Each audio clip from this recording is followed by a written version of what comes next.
And good morning and welcome to Coach's Corner on 93.7 FM The Mix and 937themix.com. Head coach of the Wabasee Warrior football program, Coach Jon Reutebuch with us.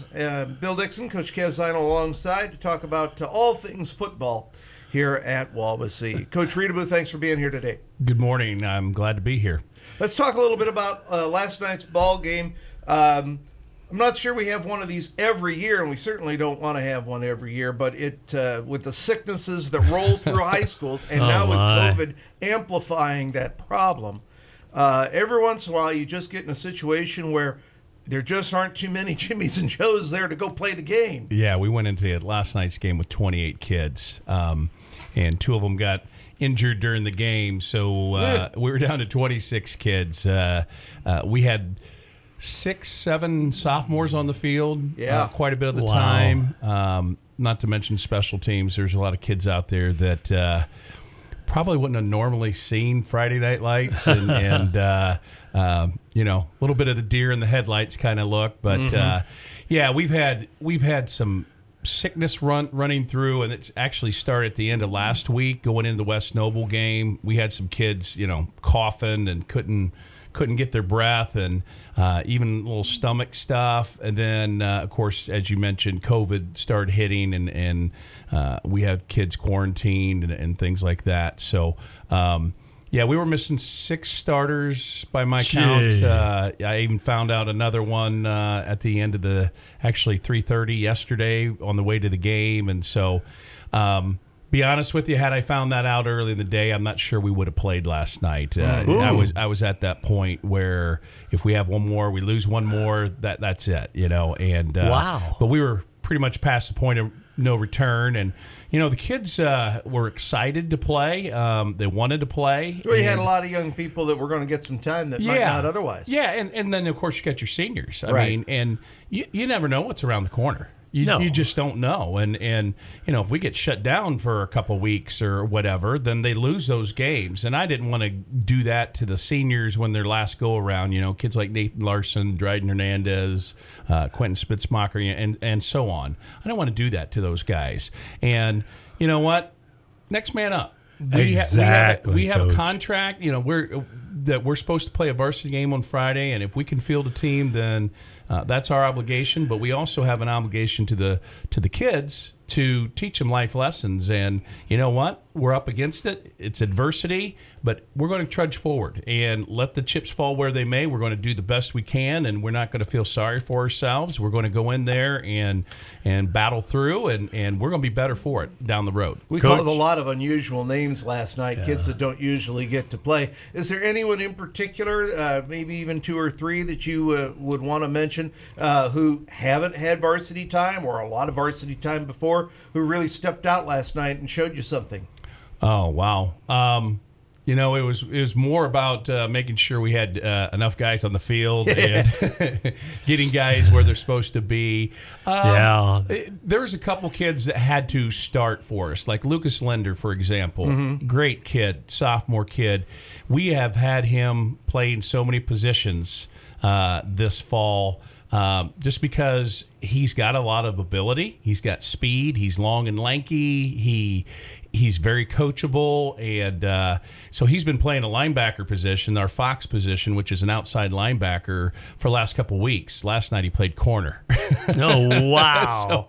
And he did a really good job. I mean, he didn't get beat deep. He was in on several tackles, and didn't hear a peep out of him. And that's a kid that, he deer in the headlights, but he went out there and got it done. Landon Reynolds got thrown in during the, after Chance Flannery's injury, which he'll be okay. Good. And so will Ringler. They're going to be okay. But he got thrown in on the offensive line and played, the entire second half on the offensive line, and he didn't know that was going to happen either. And he was out sick for 3 days. Oh, my. And just came back and is playing in a varsity game. So there's a couple guys that come to mind just off the top of my head. Derek Bontrager, He had to go in at safety when we lost Lucas, and he was on a lot of special teams. So there's 3 sophomores off the top of my head, and then of course Tinky and Mons and Kelly, they're already playing. They're already starting, and so you put all that together, and it's. I'll be honest with you. It's a JV team. We played our JV against their varsity last night. Yeah, Coach, talk a little bit about Brown and being a quarterback. And I know you had Ringler there for several games, and how, that's got to be a tough decision. And the timing, you only had a week to work with Brown. Well, actually, we've been working with both quarterbacks all fall and all summer long. Well, they offer a very different package. Each one is a very different kind of quarterback. Yeah, and we have been working all along with both of them, and. Part of it is all the guys we had out. The same position group got hit. It's DBs and receivers. And then we had a couple others in other areas like linemen and linebackers. But that one particular area, our slot receivers, all 3 of them were out. No, so you had no choice. So we didn't have a whole lot of choice. And Lucas can do that. As a quarterback, you know what everybody's supposed to be doing, and he's dynamic. And so we made the decision that, he's a playmaker. We want to put him in positions and where he can make plays, and he rotated to the backfield a couple times on some motions. He ran some jet motions. He out at slot receiver. I mean, we could put him just about anywhere but on the offensive line. And so we decided to go with that and have Jackson be our quarterback and be the ball distributor. And it's probably going to be that way going forward. I think that gives us the best opportunity moving forward. But we made that decision that that is probably going to be our best bet is putting Lucas in positions to make plays for us and Jackson to distribute the ball where it needs to go. And the illness having hit your receivers and DBs so hard really gave an opportunity for your running backs to get a lot of carries last night. Yeah. Oh, my, Cameron Zimmerman and Brandon Kelly are 2 solid running backs, and we knew that going in. And, they got a lot of action last night. And, one's a junior that's barely scratched the surface of playing varsity football. He couldn't play the first game. He had a high ankle sprain. And so, he's getting his feet wet a little bit. He had that fumble to start the West Noble game, but he's come back nicely and worked to get better. And he had a pretty good game last night, had a couple good runs. And then Brandon Kelly is just got really good vision, good hips, knows how to run the football as well. So we feel good with those 2 moving forward. And they're very different than Larson, so that gives you that 1-2 punch of 2 different types of running backs that can take the ball from Jackson Brown. Yeah, Nate Larson, he's a Swiss Army knife. He's on everything. I mean, he's like Salazar was last year. He's on every special team. He's playing defense, making plays, and we're moving him around too. He is kind of a fullback, H-back, tight end type of kid right now, and he's given us anything we need, and glad to do it. And so it frees him up a little bit too to do some different things as well. So we're just trying to feature certain kids and kind of take the load off of some other kids and kind of spread it out a little bit.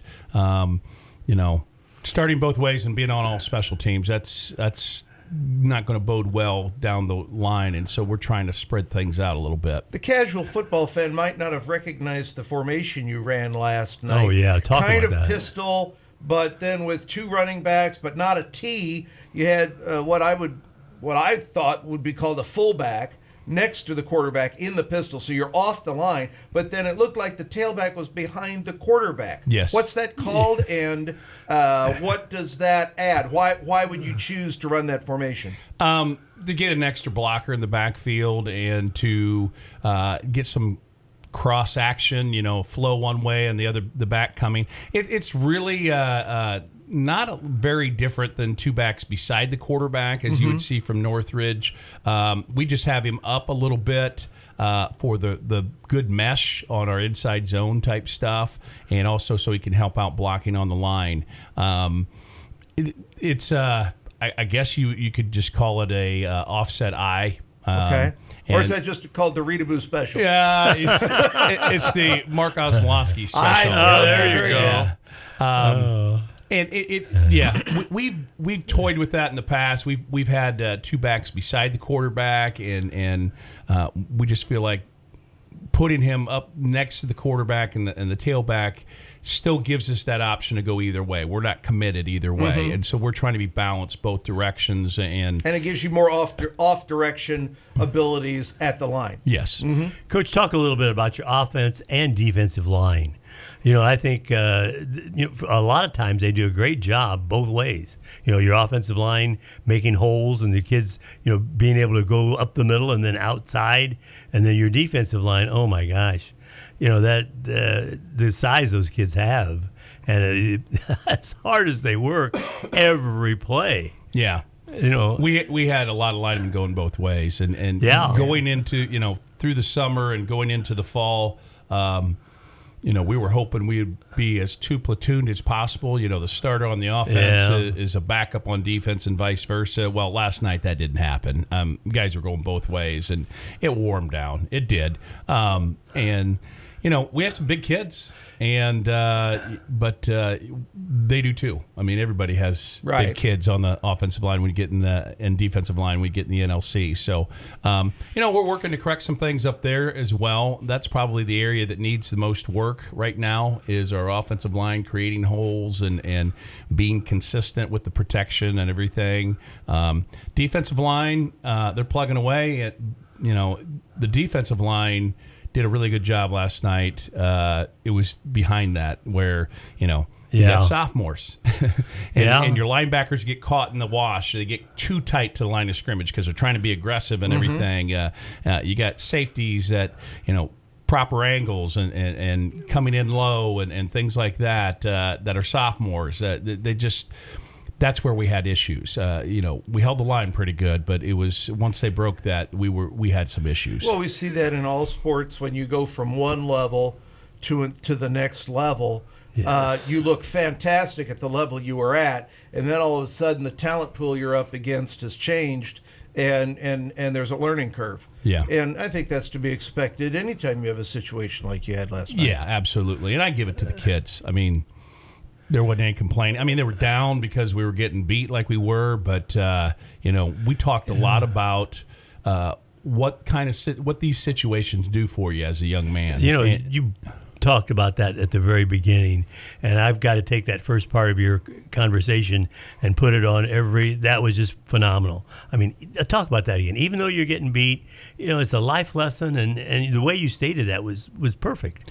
Yeah, we told them that there's people that thought we shouldn't play, and there's some people out there that question maybe why would you go up there and get pounded by Northridge, who's a good football team, and it's not necessarily about the score on the scoreboard. It's about giving those kids those experiences and what we teach them to do down the road in life. And you're going to have hard times. Yes. You're going to have issues in life. Every coach, I pointed to every coach. I said, every coach in this room has had a major issue in their life. Yes. And so, these kind of situations, adversity, is where your character rises up.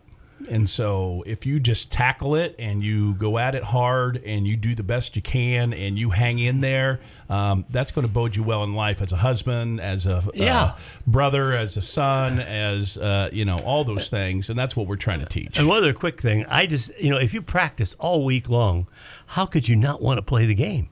I don't care if I was getting beat 1-0-0. I still would want to play the game because, you're tired of going up against the kids that you know every day and you've played with for, 8 years or more? Yeah. And that was one of the things I talked about this week. When we knew we were going to be shorthanded, what's your motivation? Yeah. So as a sophomore, what's your motivation? My motivation is I'm on the varsity football field. I'm getting varsity experience. This is going to bode well for me down the road as a junior and a senior. I'm a junior. What's my motivation? My motivation is, as a junior, I'm making plays on the varsity field, getting myself better, getting those experiences and development, so my senior year I can turn this thing around. What's your motivation as a senior? This is my last go-around. For most kids, this is the last time I've ever going to play high school football, and I want to make the most of it. I want to make my mark and leave my legacy on this football program. Coach Reutebuch, we've got some folks coming up here on part of the program. Who are our guests for today? Today we have Jessica Barger from our Lakeland Youth Center program, and she's going to talk. We're going to talk with her a little bit about flag football. And then we also have Connor Glon, one of our new coaches. He's our offensive line coach and our new strength and conditioning coach. Excellent. Back with more on Coach Reutebuch's Coach's Corner here in just a moment on 93.7 FM The Mix and 937themix.com.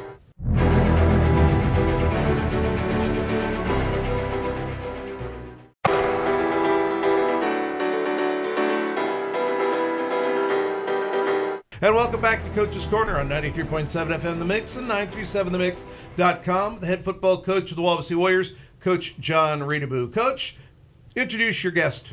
We have Jessica Barger with us from the Lakeland Youth Center program, the director of the whole program, and we're going to talk to her a little bit about the sports program that they offer there.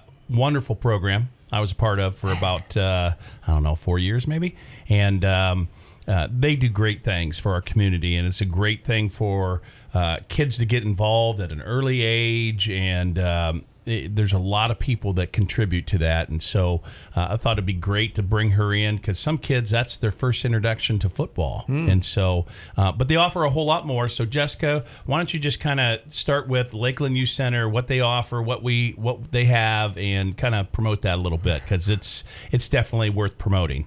Thanks, John. So first off, Lakeland Youth Center is a non-for-profit here in Syracuse, has been open for more than 55 years.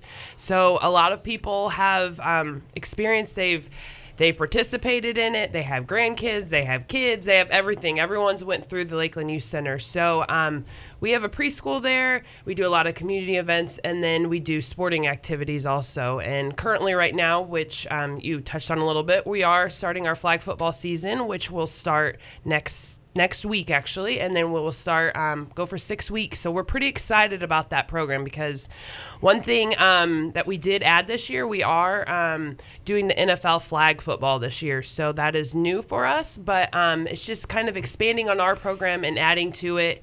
And, I think we've seen our numbers increase with that too. So we're excited about that. Great. What is different between what we did before with flag football and the NFL flag football program? So there's not a huge difference because we kind of aligned with what their goals were for what they're trying to promote, but it's more so they offer more drills and different plays and different things that the coaches can use to help with the kids, give them some more direction. There you go. So it's not just us giving them direction, it's more direction from there. And then potentially, if we want to in the future, we can do some national tournaments that we can take some kids and go do some different tournaments around the nation too. So Awesome. So that's exciting. That is exciting.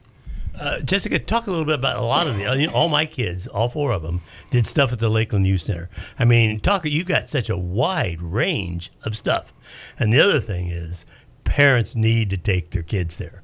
I mean, my kids, good, it's a youth center day.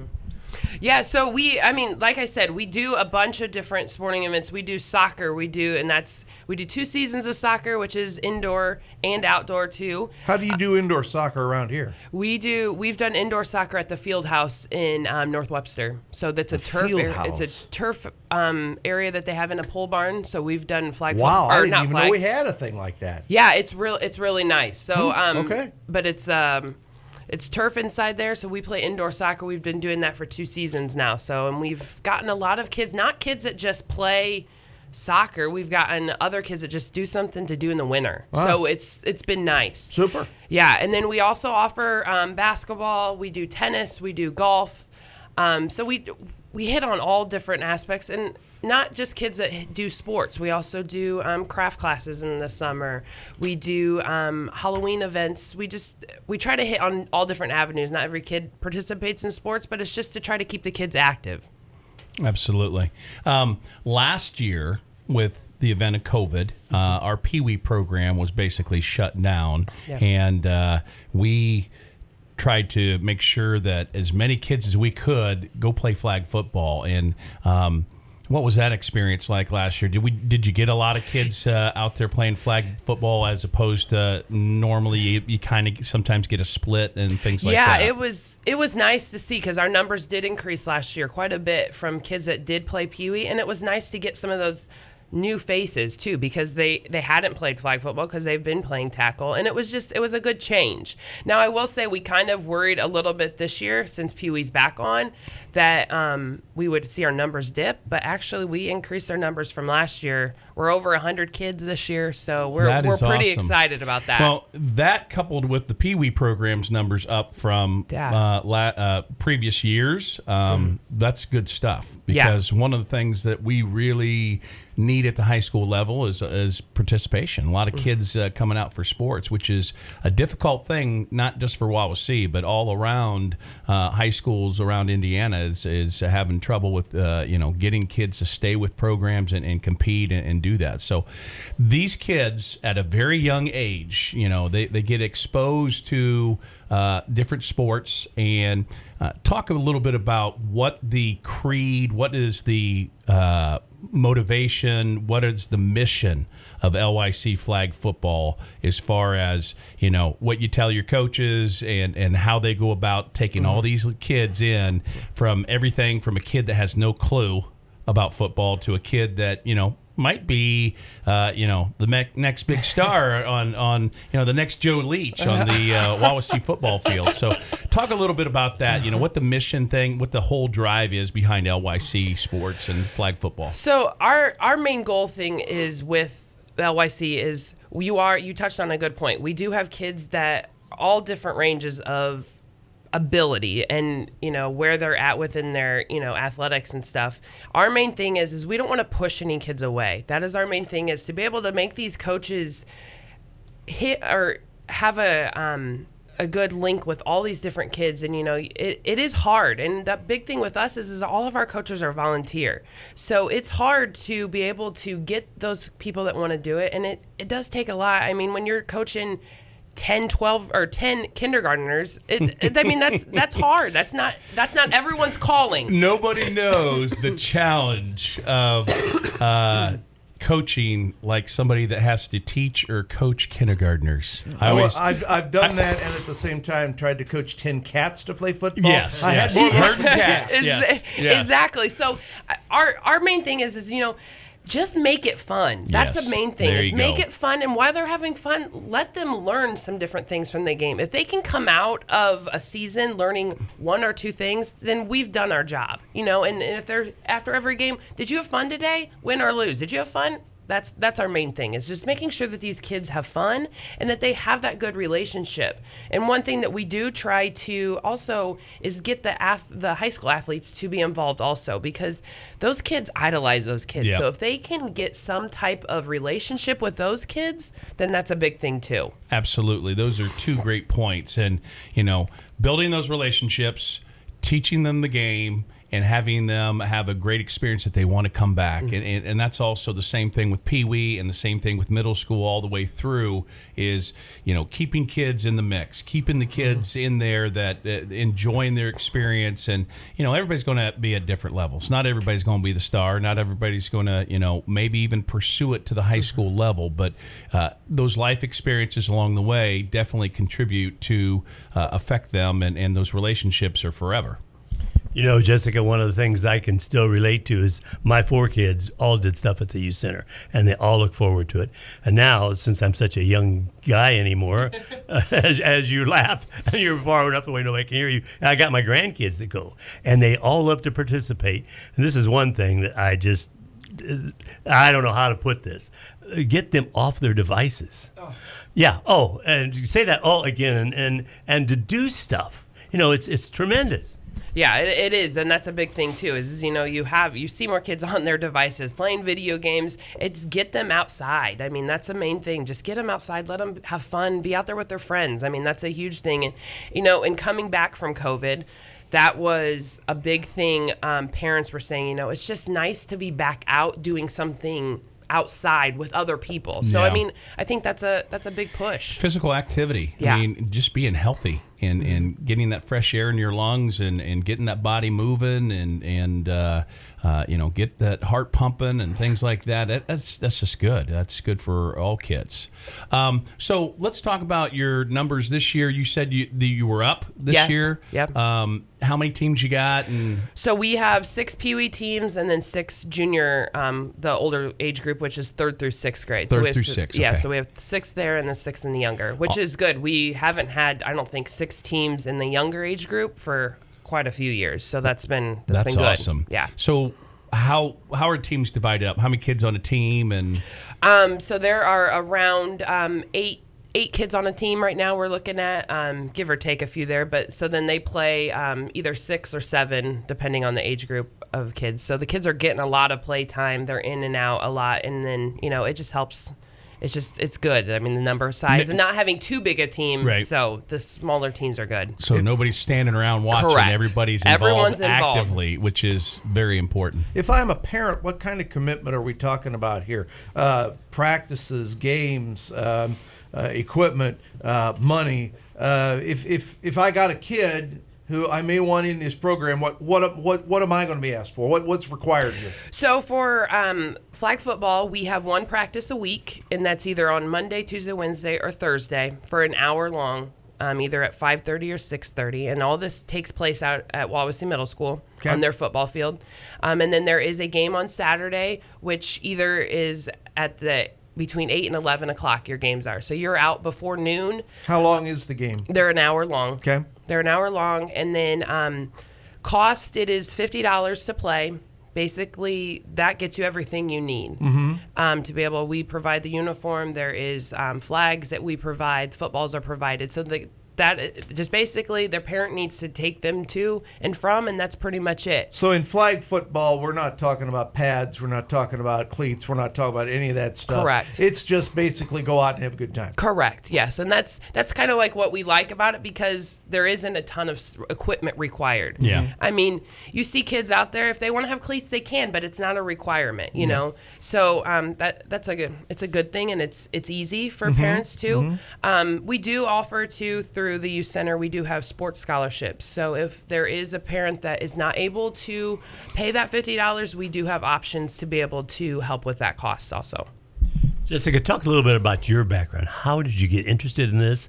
And a little bit about your high school career. I want to hear about that again. Yeah, she's sitting there laughing. You're a tremendous athlete, and except for my class, you're a great student.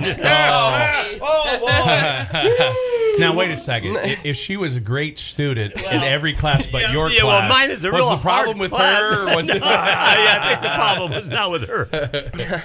Well, I am a Wawasee graduate. I did sports all throughout my youth. I did Lakeland Youth Center sports, and I went up to, I was in high school. We played basketball, volleyball, did track, participated a lot. My whole family did. So my mom was a teacher here, so we were involved with a lot of activities, a lot of sports, a lot of different things with youth and my kids. I have 2 younger kids, so being in the area, they're participating in these activities also. So the opportunity came where I could leave. I was at a corporate job, and I was doing a lot of traveling, kind of having to be away a lot. So I just saw the opportunity come, and I was like, you know what? This is a good thing for me. It's a good thing for me to be involved in the community. I love the youth center, and then being able to be around with my kids and being involved too. And it allows me too. I coach basketball also, so being able to do that, it's been a joy. Jessica, one of the other big things is girls' sports. I know I've talked about this, and in my era, how I think the youth center is huge in starting girls in sports and getting them to do that kind of stuff. Yeah, it is. A lot of our sports, we are not split in between girls and boys. So we have girls playing with the boys. And in reality, I look at it too, it's good for those girls to be playing with the boys who are potentially quicker and faster than them, but also too, we're starting to see the girls that are able to keep up with the boys. Yeah. So it's good. It's a very good for them to get started and not to shy away from playing these sports, because we do have girls that are playing flag football too. Yeah. So if I'm a parent and I want to know what's going on with Lakeland Youth Center, how do I get hooked up? How do I get the information on what's going on and when the registrations are, not just for this, but for all kinds of different things. Main thing you can start out is our social media. We're on Facebook, We're on Instagram, Lakeland Youth Center. We also, our website is www.lakelandyouthcenter.com. Okay. But we get paperwork to the schools. So we'll send flyers to all the schools. School. And we find that those are the best thing Yep. ever. So we Yep. continue to do those and push those out a lot. Yeah, so I really appreciate you coming in and being a part of Lakeland Youth Center before and knowing all the work you do. I remember when you came in as sports director, and I was elated because we had a person that exemplified Lakeland Youth Center. You played it. You played 3 sports in high school. You know about sports, and that was awesome. Lakeland Youth Center, our Pee Wee program, our middle school program, they're all huge contributors to the high school program. It's where kids first get their experiences and first get their feet wet, and it's so important to have them have a positive experience and have great people at those levels, and Jessica's one of those. Eric Leffler and our middle school coaches, they're great people putting in time for our community and our kids, and I can't emphasize enough how important they are, and thank you. Oh, I appreciate it. Thanks for having us, and I appreciate everything that you guys are doing for us, too, because it is we can't do this by ourselves, so I really appreciate it. Appreciate it, Jessica. When we come back, Connor Glon is going to join us from the Wabasee High School coaching program here on Jon Reutebuch's Coaching Corner on 93.7 FM The Mix and 937themix.com.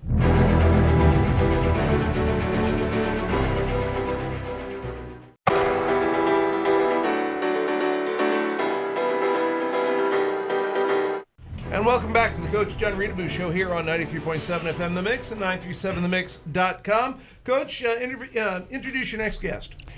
With us today, we have Connor Glon, and Connor is our strength and conditioning coach, and he also coaches our offensive line.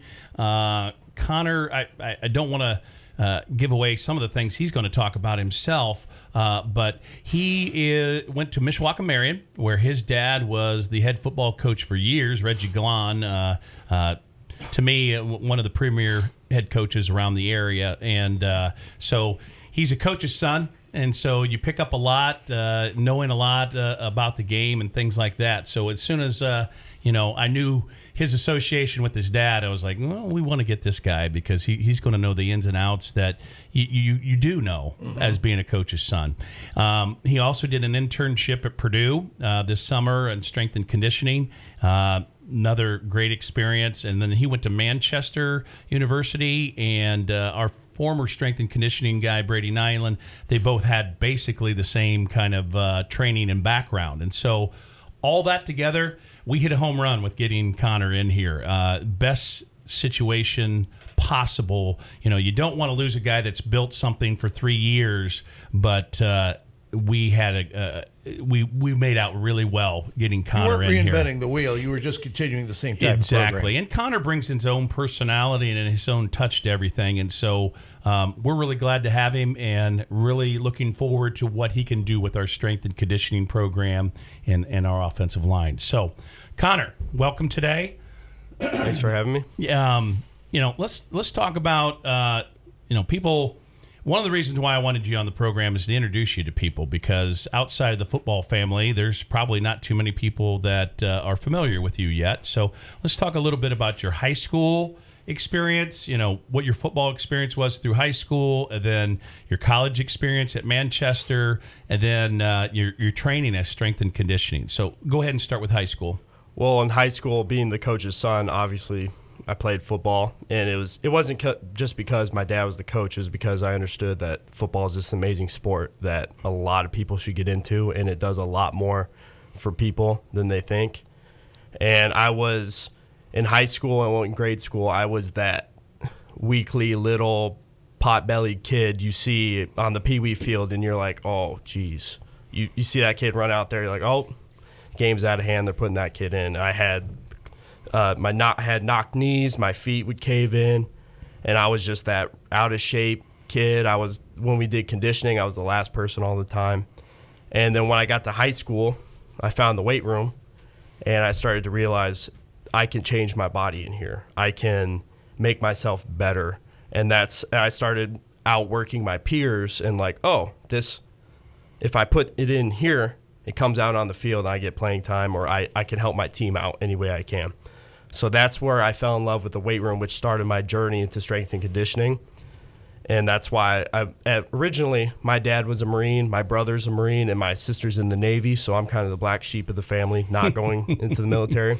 So originally I was like, yeah, I'm just probably going to be in the military. And then I started to get bigger in the weight room, and some of my friends were looking at colleges, and I was like, maybe I could go to college. And then I started looking around, and I met Coach Jensen at Manchester, and I was like, this is a fit. This is right for me. It feels like family, and Coach Jensen's a great guy. And met Coach Cash Dollar there, and he's a big mentor to me. And that's why I went to Manchester, because those two guys. And that's where I started my strength conditioning journey, and just getting my degree, learning more about the weight room, learning more about football and more about life.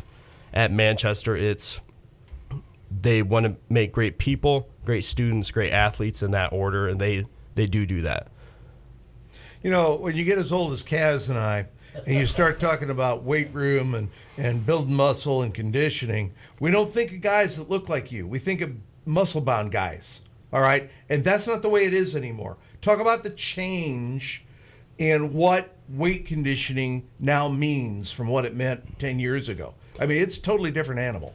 Well, if you really look at the history of strength conditioning, and I'm a nerd about this stuff, obviously, but it started out back in the day like, weightlifting makes you muscle bound, makes you slow. And then, because back when Kaz and I were doing it, we were picking giant rocks up over our head, and then we'd set them back down, and we'd say, ugh, because that's all the further our language was. But go ahead.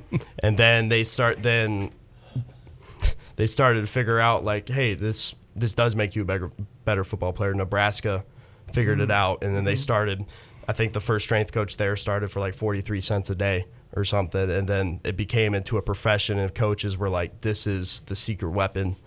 And then they started lifting a lot, lifting like power lifters, lifting like Olympians, and now in the past 10, 20 years, it's like we need to start sprinting. We need to throw things fast, jump fast, and move fast, along with the weightlifting, but we need to do those things, and we're not just bodybuilders out there.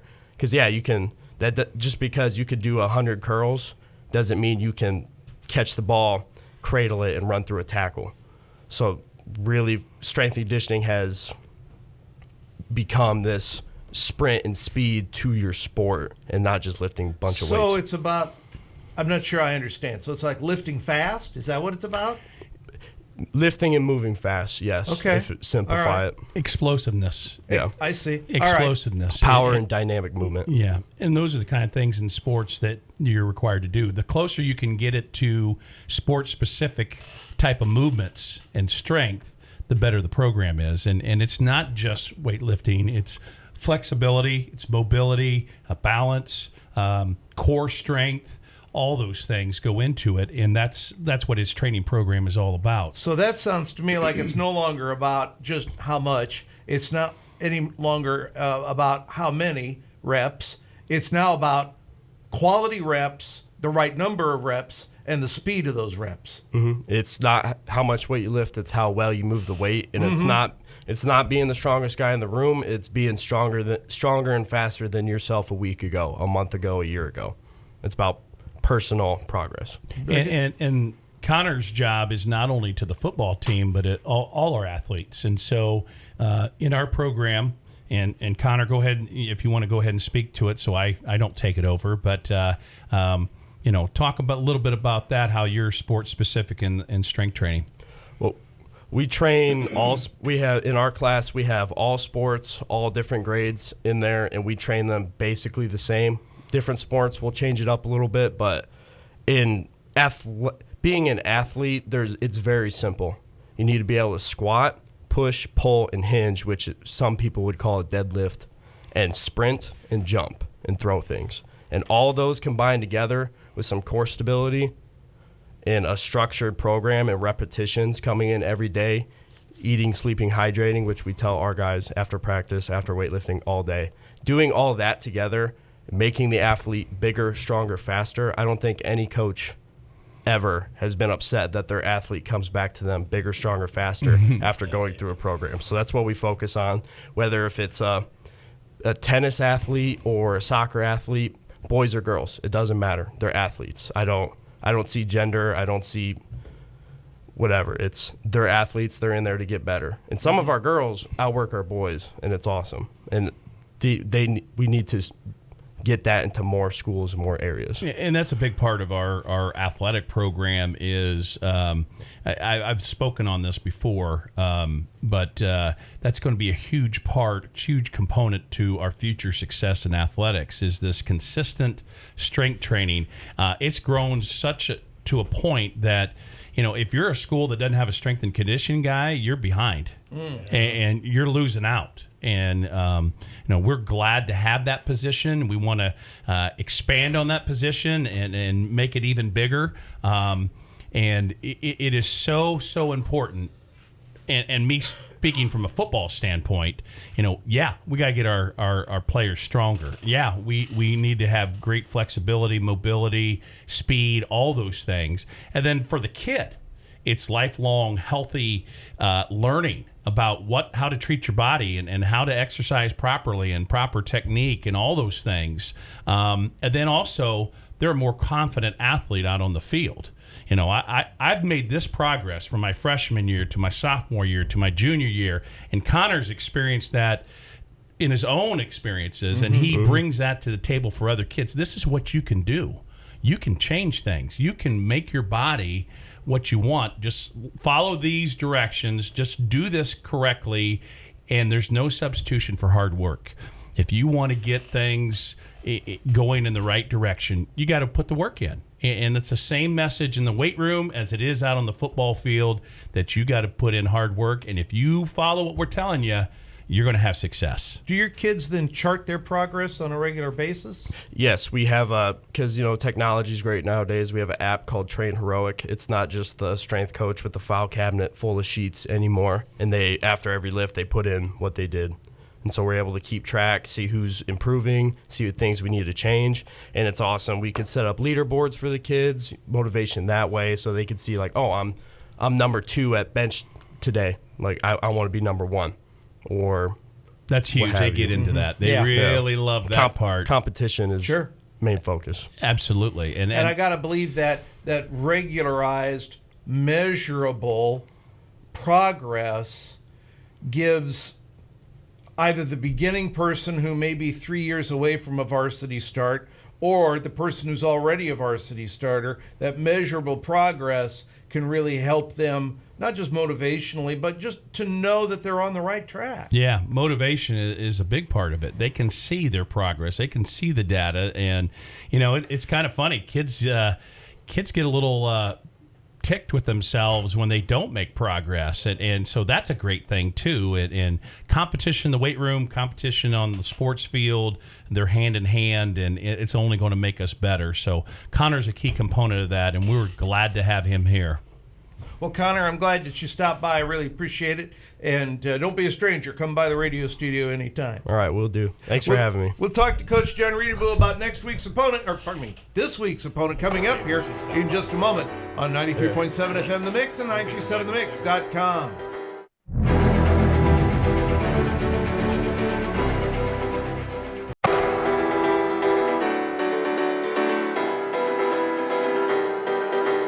And welcome back to Coach's Corner on 93.7 FM The Mix and 937themix.com with the head football coach of the Wawasee Warriors, Coach Jon Reutebuch. Coach, this week we host a perennially tough team, the Concord Minutemen. Yes, Concord has been a thorn in Wawasee's side for as long as I can remember.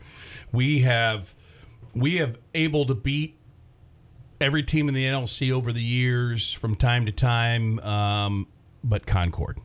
Even the years that we were really, really good, it was a battle just to try to beat Concord. Our state run in 2004, I think we beat Concord, but that was about the only time. And the year before and the year after, I think we split with them. And they are very athletic. They have a community there that I think of people like Sean Kemp and people like that. They have some extraordinary athletes there, and they give us problems. And so that is a team that is, in my mind, as a coach. Now, the kids don't know this. So, they don't think about the history of Concord Wawasee. But in my mind, that's a game that if we can get over that hump of competing with Concord and eventually we're going to beat Concord,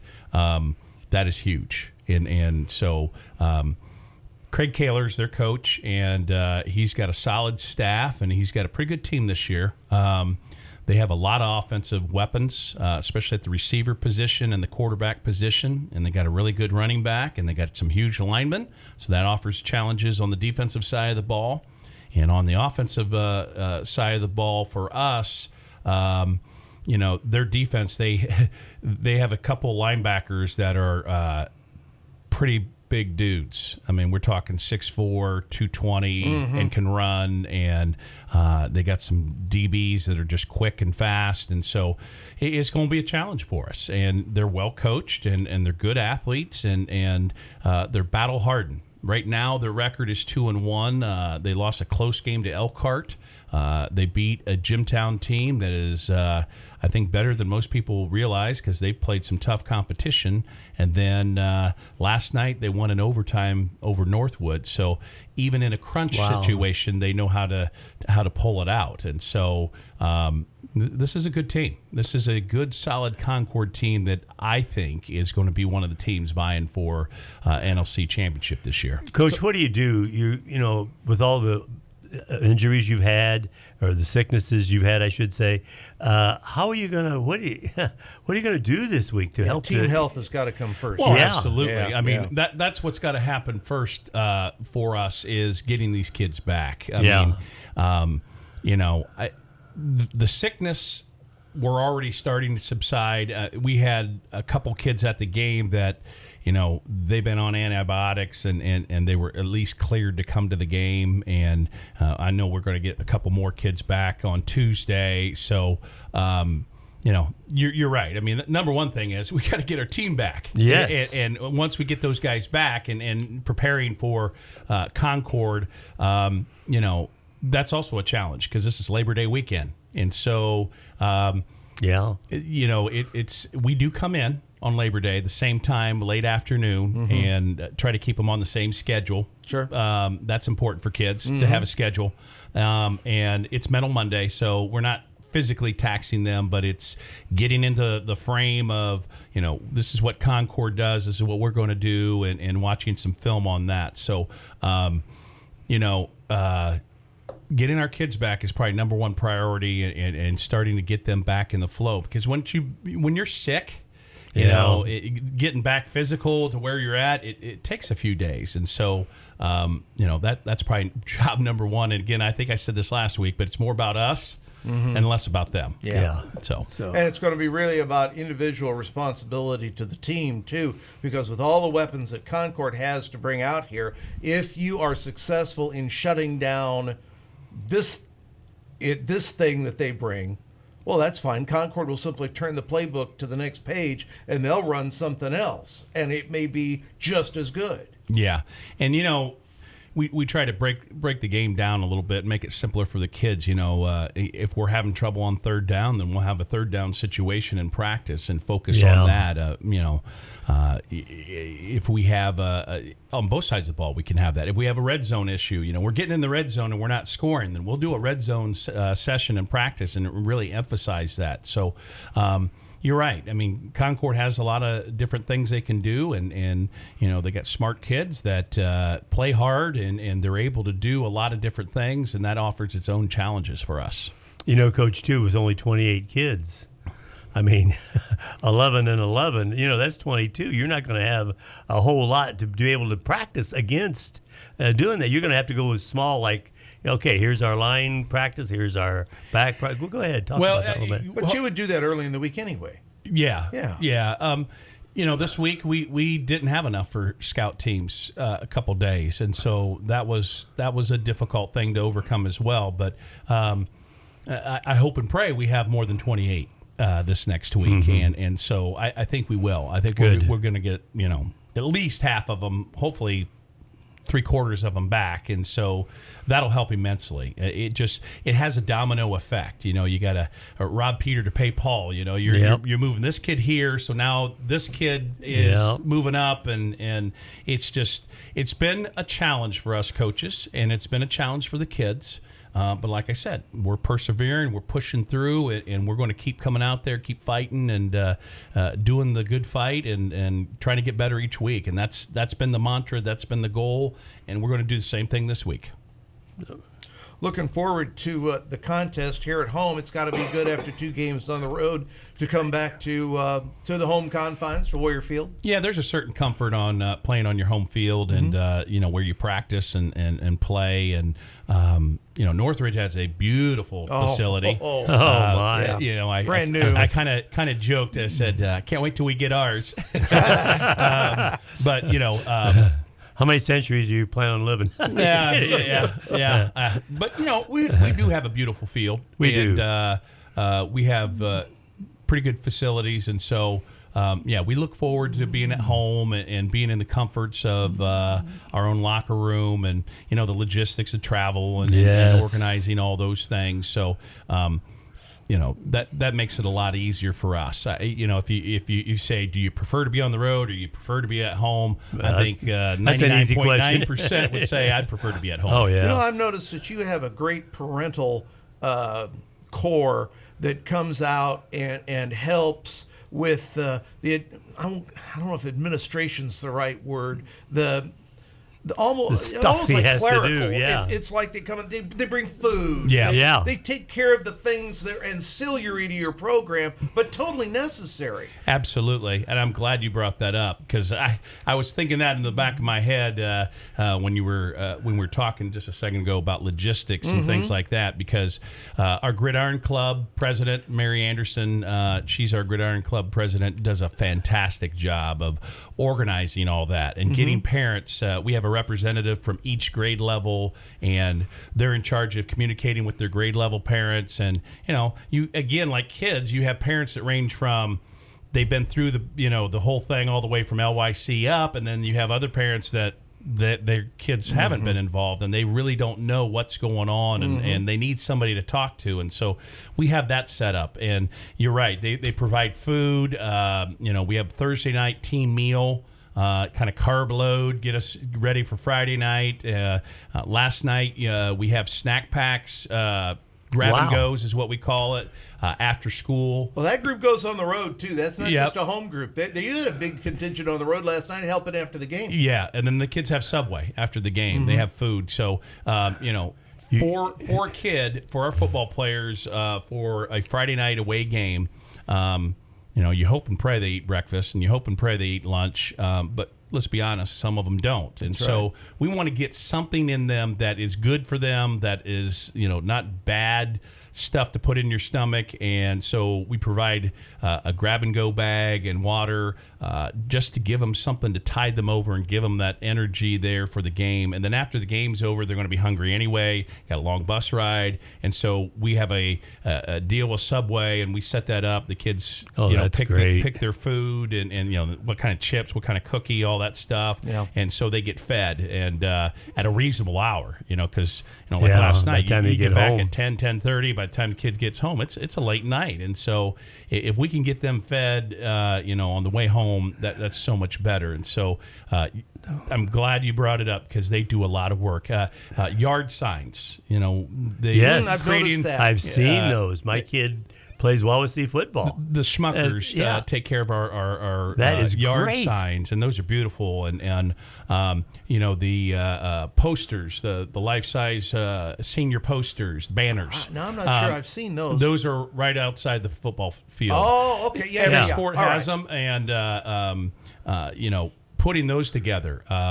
Mrs. Clevenger was one that helped make that happen. And so I say Clevenger.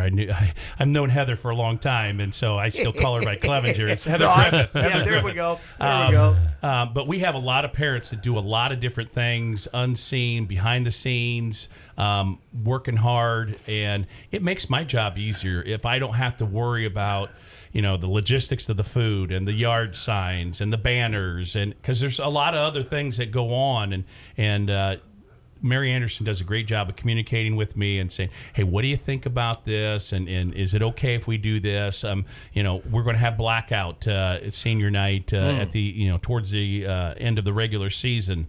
We're going to have a homecoming cookout tailgate. Oh, wow, that's always fun. And they do all that. They do all the organization for that. And, it's a large undertaking, but they do a great job and make my job easier. Coach, Go ahead. I was just going to say, Coach, you shouldn't have told that you made a huge mistake.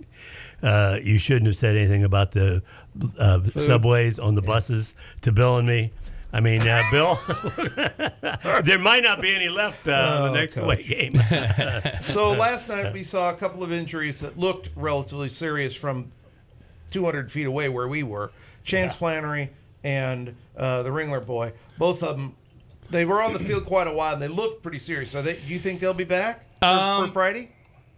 We're hoping so. Okay. Don't know for sure yet. Don't know for sure. They got checked out last night, and nothing major. Well, that's good. Thank goodness. Okay. Lucas, we think banged knees, and there was nothing structurally wrong with his knee. It was more bruised and muscle issue, and I think he'll be okay. He's going to be sore, and hopefully with this Labor Day weekend that he can kind of get back to being a little bit normal. Football is a physical sport. You're going to have bumps and bruises. Oh, gosh. And we often talk about. I mean, he's a tough kid. You don't see him laying on the field like Yeah. that. So Yeah. that raised our eyebrows. Well, and we talk. Are you hurt or are you injured? 'Cause Yeah. You're always hurt in football, but are you injured? That's a different thing. And Trevor Pruitt's going to be on our program next Saturday, and I don't envy his job. It is so hard to diagnose and go through, and he takes it to heart when a kid gets really hurt, and he is advocating for the kid. His job is try to get him back on the field as soon as possible, but also with the health and welfare of that kid as well. And it's tough. It's really tough, and you have everything that ranges from this end of the scale where it's a bump, shake it off, rub some dirt on it type of thing, to this is serious, and he's got to have surgery, those kind of things, and it's tough. It's hard, but he does a fantastic job. And Chance took a hit on a trap play, and kind of funny. He Coach said, "What happened, Chance?" And he said, "I didn't squeeze down like I was supposed to, and I got lit up, and that was a heck of a block." And we practiced that all week long, and just in the flow of the game, didn't do it, didn't realize what was happening, and he got lit up. And thank goodness he's going to be okay. He's got a little whiplash neck thing, but and probably down his shoulder a little bit, but hopefully he's going to be okay too. And two great kids. We need them back. We want them back, and we'll just have to take it slow and see what happens this week. Coach, thanks for being with us today. This has been the Coach Jon Reutebuch Show here on 93.7 FM and 937themix.com, WRWTLP, Syracuse.